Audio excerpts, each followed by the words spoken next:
Hello friends, எல்லாருக்கும் வணக்கம். இன்றைக்கி நம்ம ஆதி சமையல் யூடியூப் சேனலில் பச்சை மாங்காவை யூஸ் பண்ணி எப்படி ஜூஸ் போடுறதுன்னு பார்க்கலாம். அதுக்கு முன்னாடி எங்கள் யூடியூப் சேனலை நீங்கள் ஃபஸ்ட் டைம் பார்க்குறீங்க அப்படின்னா மறக்காமல் சப்ஸ்கிரைப் பண்ணிக்கோங்க.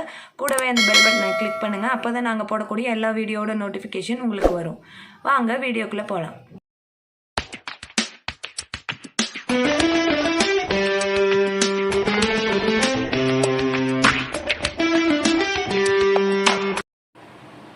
அடுப்பு பற்ற வச்சு ஒரு பாத்திரம் போட்டாச்சு.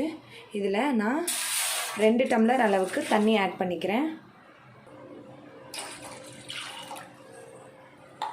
இந்த தண்ணியில் நான் ஒரு மாங்காவை பச்சை மாங்காவை எடுத்து தோல் சீவிட்டு இது மாதிரி எடுத்திருக்கேன். அதை இதில் ஆட் பண்ணிடலாம். இது கூட 1 டீஸ்பூன் அளவுக்கு ஜீரக பவுடர், 1/2 டீஸ்பூன் வரமிளகாய் தூள், உப்பு தேவையான அளவு, மிளகுத்தூள் 1/4 டீஸ்பூன், இது கூட 1/4 கப்புக்கும் கொஞ்சம் குறைவாக சர்க்கரை.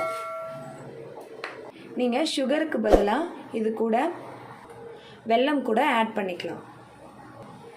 இந்த மாங்காய் எல்லாம் நல்லா வெந்து வரட்டும். இங்கே பாருங்கள், மாங்காய் இந்த அளவுக்கு நல்லா வெந்திருக்கணும். இந்த அளவுக்கு வெந்திருக்கணும். நம்ம ஊற்றின தண்ணி எல்லாமே வற்றி குறைஞ்சிருக்கு. இந்த மாதிரி ஆனதுக்கப்புறம் நம்ம ஸ்டவ் ஆஃப் பண்ணிடலாம். இதை அப்படியே நம்ம சூடு ஆற விடலாம். இதில் ஒரு மிக்ஸி ஜாரில் கொஞ்சமாக புதினா இலை போட்டுக்கலாம். அடுத்தது நம்ம ரெடி பண்ணி வச்சுருக்கிற இந்த மேங்கோவை இதில் இந்த மிக்ஸி ஜாரில் ஆட் பண்ணிக்கலாம். இதை நல்ல ஒரு ஃபைன் பேஸ்ட்டாக நம்ம அரைச்சி எடுத்துகிட்டு வருவோம். இங்கே பாருங்கள், இந்த அளவுக்கு நல்லா ஃபைன் பேஸ்ட்டாக நம்ம அரைச்சிக்கணும்.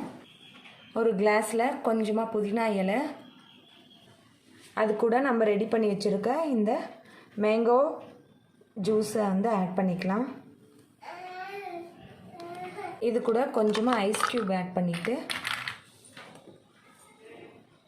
கொஞ்சமாக வாட்டர் ஆட் பண்ணி லைட்டாக மிக்ஸ் பண்ணி விட்டுருங்க. சூப்பரான ரா மேங்கோ ஜூஸ் ரெடி ஆகிடுச்சு. கண்டிப்பாக இதை உங்கள் வீட்டில் ட்ரை பண்ணி பாருங்கள். எப்படி இருக்குன்னு சொல்லி கமெண்ட் பாக்ஸில் கமெண்ட் பண்ணுங்கள். இந்த வீடியோ உங்களுக்கு பிடிச்சுன்னா மறக்காமல் சப்ஸ்கிரைப் பண்ணிக்கோங்க, லைக் பண்ணுங்கள், உங்கள் ஃப்ரெண்ட்ஸுக்கு ஷேர் பண்ணுங்கள். தேங்க்யூ.